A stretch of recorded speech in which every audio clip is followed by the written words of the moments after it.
Alright, nguhaye ikaze cyane, reka ariko ntangire mvuga ngo niho handi tugomba kugakora. Bisubiremo. Niho handi tugomba kugakora. Ni Kirezi TV, nguhaye ikaze cyane. Kano kanya no ahantu turi bamaze kubona ko ni mu migozi, niho mpagaze neza, ahantu ku nzu ifite igikoni na toilette. Hari impamvu tujemo hano, ni impamvu y'umwana, n'umwana bamutubwiye nawe tugeze muri quartier. Baravuga bati nyamara hariya naho hari umwana utameze neza, ubabaye gutya na gutya. Hanyuma turavuga tureka tuhagere turebe uko bisifashe bimeze bite rero. Hanyuma uyu mwana n'umwana batubwiye ko ari imfubyi, ariko nawe twagize amahirwe tumusangayo, agiye kutuganirira.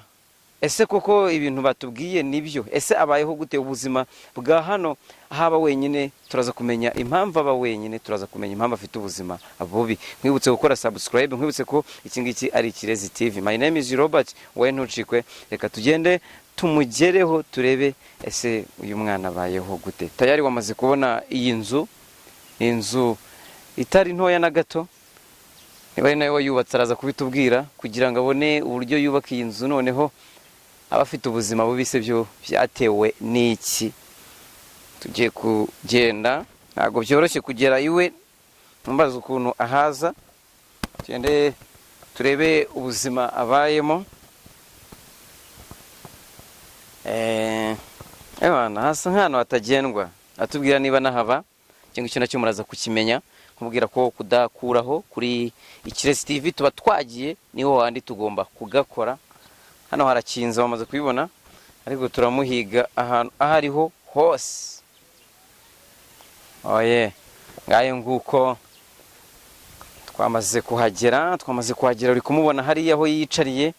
Numbaze ngateka gute, ariko niho handi tugomba kugakora paka tumugezeho hariya, maze atuganirire, abwira Kirezi TV. Nawe ariko akubwira ngo ntuze gucikwa n'iki kiganiro. Yatugoye kabisa kuhagera. Umusore namaze kumugeraho tayari, niwe nyiri ahangaha. Aratubwira ukuntu hano hano yabonye, abanza twibwira amazina, hanyuma atuvire imuzi w'ikibazo afite.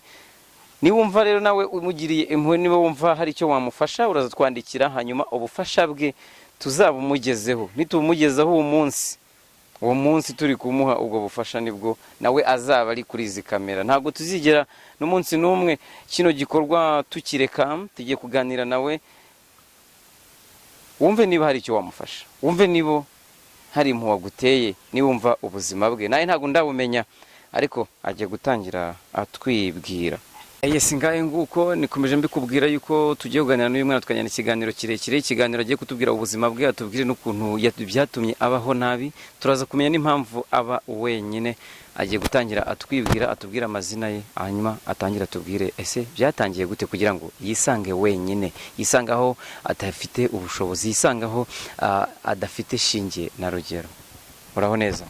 Muraho. Amakuru yawe? Amakuru ni meza. Witwa nde? Nitwa Nshimiyimana Keve. Nitwa Nshimiyimana Keve. Keve, ngo wibera hano wenyine? Nibera hano njyenyine. Kuki uba wenyine? Mama yagiye mu Buganda nsigana na papa. Nsigaranye na papa, papa ageze aho ngaho arapfa. Yapfuye rero turi mu nzu y'icumbi.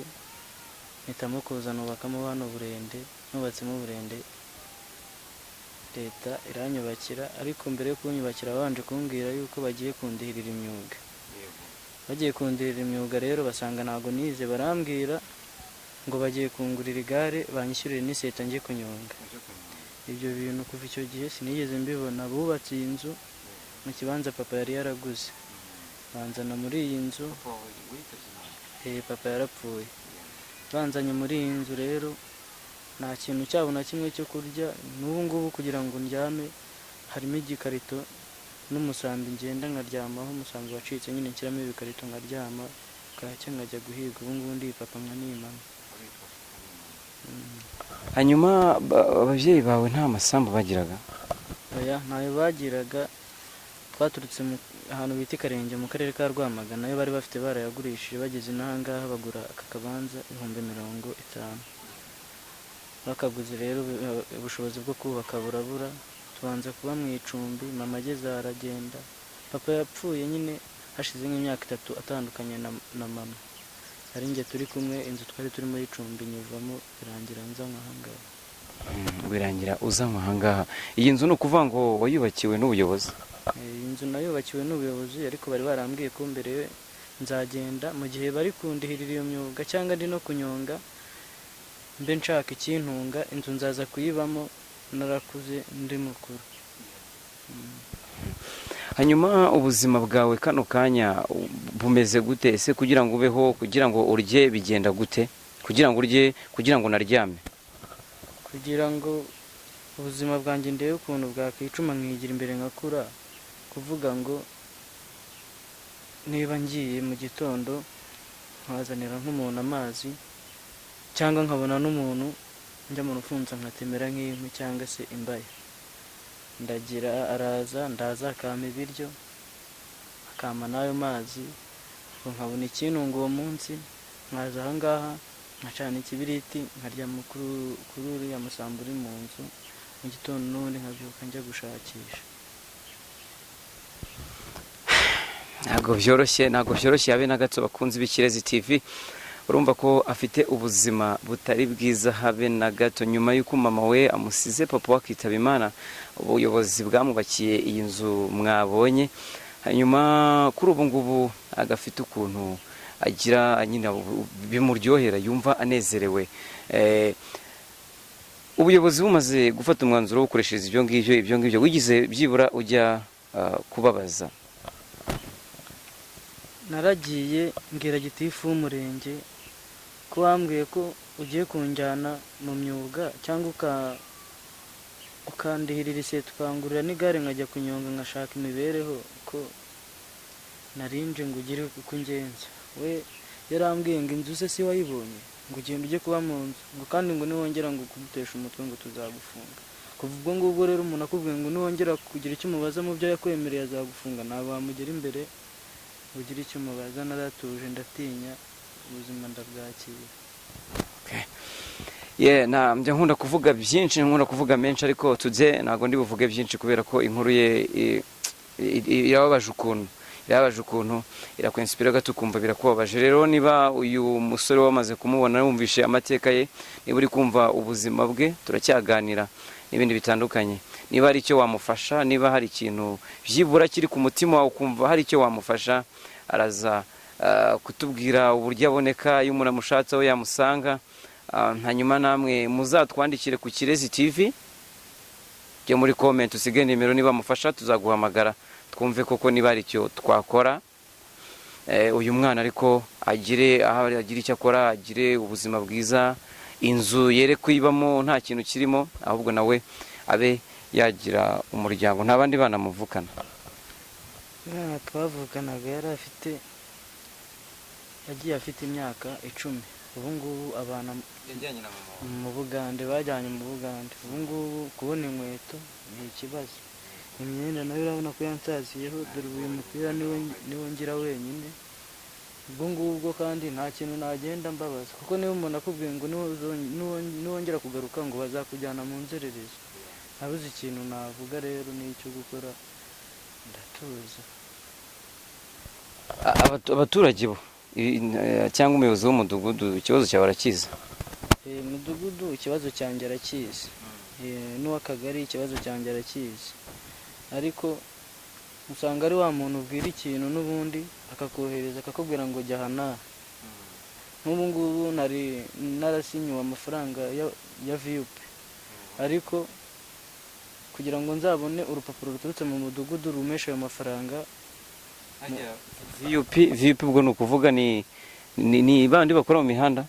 Ariko njyewe nagiye gukora nyine barambuza, barambwira ngo ndi muri babandi bafata badakora.